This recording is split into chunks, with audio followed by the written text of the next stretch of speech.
বইয়ের প্রথম প্রশ্নটাতে বলা আছে একটি সমকোণী ত্রিভুজের অতিভুজ 25 মিটার, এর একটি বাহু অপরটির 3/4 অংশ হলে বাহু দুইটির দৈর্ঘ্য নির্ণয় করো। যেমন এটা একটা সমকোণী ত্রিভুজ, আমরা জানি এই সমকোণী ত্রিভুজের সমকোণের বিপরীত বাহুটা হলো গিয়ে অতিভুজ, তাইলে অতিভুজ এইটা, এই কোণের বিপরীত বাহু এটা। তো অতিভুজের মান দিছে 25 মিটার, আমরা লিখলাম 25 মিটার। মানে এখানে তো আরো দুটো বাহু থাকে, একটা হলো এবি আর একটা বিসি। বলছে এদের মধ্যে একটি বাহু অপরটির 3/4 অংশ। তাহলে আমি অপরটি কত সেটা যদি না জানি তাইলে এই বাহুটা কি বের করতে পারবো না। তাহলে আমরা ধরে নিতে পারি এ বিসি মানে এই বাহুটা সমান এক্স। তাহলে এই বাহুটা কি হবে, এর এক্স এর 3/4 অংশ, তার মানে 3x/4। তাহলে আমরা এখানে কি লিখে নিব, মনে করি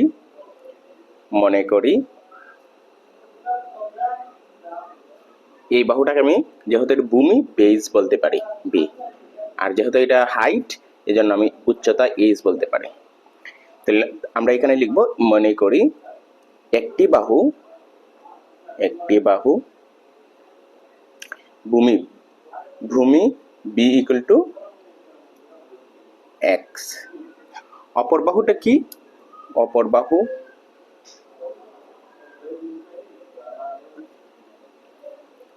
is equal to 3x/4। এখন আমরা যেহেতু এটা একটা সমকোণী ত্রিভুজ পেয়ে গেলাম, সমকোণী ত্রিভুজের অতিভুজ এবং লম্ব দেয়া আছে, তাইলে আমরা কি ভূমি বের করতে পারবো অবশ্যই। তাহলে আমরা কি লিখবো, সমকোণী ত্রিভুজ এ বি সি এ পিথাগোরাসের সূত্র বসিয়ে পাই। তাহলে সমকোণী ত্রিভুজ এ বি সি এ পিথাগোরাসের সূত্র বসালে কি আসে, আমরা জানি সমকোণী ত্রিভুজের অতিভুজের উপর অঙ্কিত বর্গক্ষেত্র এস স্কয়ার অপর দুই বাহুর উপর অঙ্কিত বর্গক্ষেত্রের সমষ্টি সমান। তাহলে অপর দুই বাহু কোনটা, একটা হলো কি এ বি স্কয়ার, আমরা লিখব এ বি স্কয়ার, আরেকটা বাহু এইটা, তাহলে এটার সমষ্টি মানে যোগফল বিসি স্কয়ার।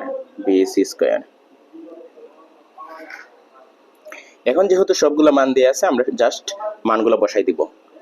এসি স্কয়ারের মান আমরা জানি 25, এরপর স্কয়ার আছে দিব স্কয়ার।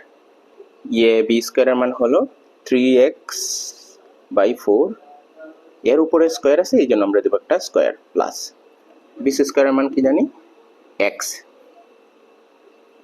স্কয়ার।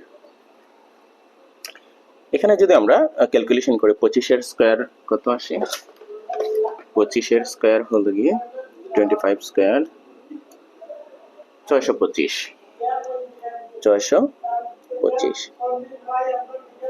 আর 3x এর বর্গ হলো গিয়ে 9x স্কয়ার, আর 4 16 প্লাস x স্কয়ার। তাহলে আমরা কি পাচ্ছি 625 ইকুয়াল টু, এটাকে যদি আমরা লসাগু করি, যদি একটি পূর্ণ সংখ্যা এবং একটি ভগ্নাংশ থাকে তাহলে আমাদেরকে লসাগু করতে হবে। তাহলে লসাগু করব, এই দুইটার মধ্যে লসাগু করলে কি আসে, এর নিচে কিছু নাই, x এর নিচে কিছু না মানে 1 আছে, তাহলে 16 এবং 1 গুণ করলে আসে 16, এবং 16 দিয়ে 16কে ভাগ করলে 1 আসে, এই 1 কে আবার উপরেরটার সাথে গুণ করতে হয়, তাইলে 1 দিয়ে গুণ করলে 9x স্কয়ার প্লাস 1 দিয়ে 16কে ভাগ করলে 16ই থাকে, এবং এই 16 দিয়ে আবার x স্কয়ারকে গুণ করলে 16x স্কয়ার আসে, 16x স্কয়ার।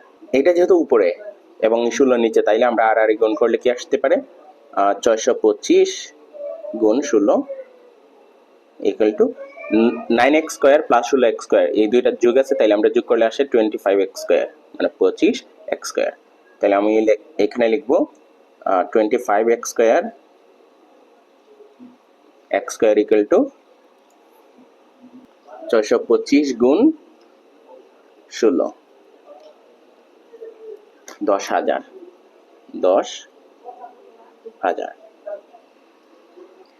এখন আমাদের উদ্দেশ্য হলো কি শুধু x এর মান বের করা, তাহলে এই দিকে যা যা থাকবে সবগুলা আমরা ওই পাশে পাঠাই দিব। যেহেতু এখানে 25টা হলে গিয়ে x এর সহগ, x এর সাথে গুণ হিসেবে আছে, এটা যদি এদিকে যায় ভাগ হয়ে যাবে, তাহলে আমরা লিখতে পারি x স্কয়ার ইকুয়াল টু 10,000 ভাগ 25, আর শুধুমাত্র এটাকে ভাগ করলে আসে 400, তার মানে এক্স স্কোয়ার ইকুয়াল টু 400। আর শুধুমাত্র এক্স এর মান কি হবে, আমরা জানি স্কোয়ার যদি সরাই এদিকে রুট হয়ে যাবে, রুট 400।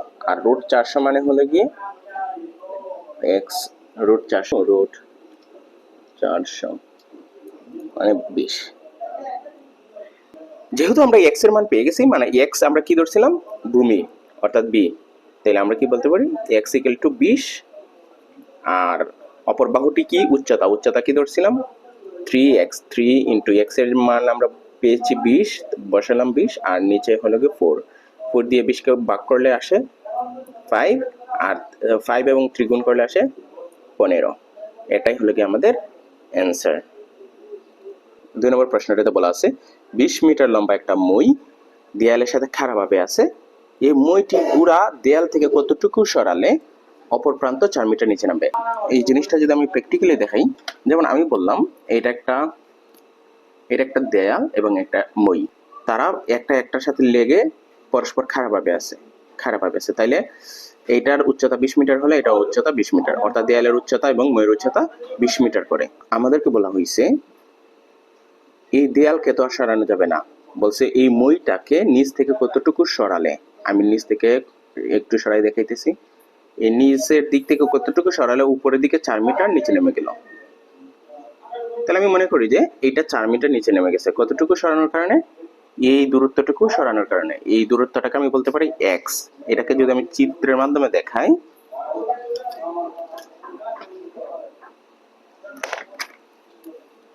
তাইলে এটা কি ছিল, এইটা ছিল দেয়াল এবং এর সাথে মইটা খাড়াভাবে দাঁড়ানো ছিল, যাদের উচ্চতা হলে গিয়ে টোটাল 20 মিটার। আর যেহেতু আমি নিচ থেকে মইটাকে সরাই ফেলছি, মইটাকে মনে করলাম অতটুকু এক্স পরিমাণ জায়গা সরানোর কারণে এটা এই 4 মিটার নিচে নেমে গেল, অর্থাৎ উপর থেকে এটা মইটা 4 মিটার নিচে নেমে গেল। তাইলে আমরা যদি এদের নামকরণ করি, এটা যদি হয় এ, এটা হয় যদি বি, এটা সি, তো এটাকে নাম দিলাম ডি। তাইলে এই 4 মিটার সে নিচে নেমে গেছে, তাহলে এইটুকু উচ্চতা কত হবে, এইটুকু উচ্চতা টোটাল 20। এ থেকে যেহেতু 4 মিটার নিচে নেমে গেছে, এডি চলে গেছে, তার মানে এখানে আরো 16 থাকবে। টোটাল এবি যদি হয় 20, এ থেকে 4 চলে গেছে, তার মানে এই জায়গাটুকু হবে 16, এই জায়গাটুকু হবে 16। আর ডিসি ছিল মইয়ের দৈর্ঘ্য, মইটাকে আমি যতটুকু সরাই মইয়ের দৈর্ঘ্য তো আর কমবে না, মইয়ের দৈর্ঘ্য যা ছিল তাই থাকবে, আগে ছিল 20 মিটার, এখনো 20 মিটার। তাইলে এখন আমরা কি পিথাগোরাসের সূত্র বসাই দিলেই এক্স এর মান পেয়ে যাব, আর এক্সটাই হলো কতটুকু আমি সরাইছি। তাইলে আমরা লিখবো ডিবিসি সমকোণী ত্রিভুজে, এখন আমরা ডিবিসি সমকোণী ত্রিভুজে পিথাগোরাসের সূত্র বসাইলেই এক্স এর মান পাওয়া যাবে, কারণ এখানে লম্ব এবং অতিভুজ দেয়া আছে, আমি শুধু ভূমির মান বের করে দিব। তাহলে লিখি সমকোণী ত্রিভুজ ডিবিসি এ পিথাগোরাসের সূত্র বসালে পাবো এই যে অতিভুজ, সমকোণের বিপরীত বাহুটা অতিভুজ, তাইলে বলবো অতিভুজের উপরে অঙ্কিত বর্গক্ষেত্র ডিসি স্কয়ার ইকুয়াল টু অপর দুই বাহু BD plus BC, BD square plus BC square. এদের মান যেহেতু দেয়া আছে আমরা শুধু লিখে ফেলবো, এটার মান 20 স্কয়ার, আর বিডি এর মান হলো কি, বিডি এর মান 16 স্কয়ার প্লাস, আর এটার মান এক্স, 20 স্কয়ার 400, 16 স্কয়ার 256 প্লাস হলে গিয়ে এক্স স্কয়ার। আমার দরকার এক্স এর মান, তাইলে এক্স কে এক পাশে রাখবো আর সংখ্যাগুলো অন্য পাশে নিব, তাহলে আমরা কি লিখতে পারি এক্স স্কয়ার ইকুয়াল টু, এটা এইদিকে আসলে মাইনাস হয়ে যাবে, তাহলে 400 মাইনাস 256, আর এক্স স্কয়ার ইকুয়াল টু কি আসবে, 400 থেকে 256 গেলে 144, আর এক্স এর মান আসবে, এখন এক্স এর মান আসবে রুট ওভার 144, রুট ওভার 144 কে আমি রুট করলে আসে 144 কে রুট করলে আসে 12, তার মানে এক্স ইকুয়াল টু 12। তাহলে আমি বলতে পারি মইটিকে এই দেয়ালের গোড়ার থেকে এইদিকে 12 মিটার সরালে এটা উপর দিকে 4 মিটার নিচে নেমে যাবে। এটাই হলো গিয়ে আমাদের অ্যান্সার।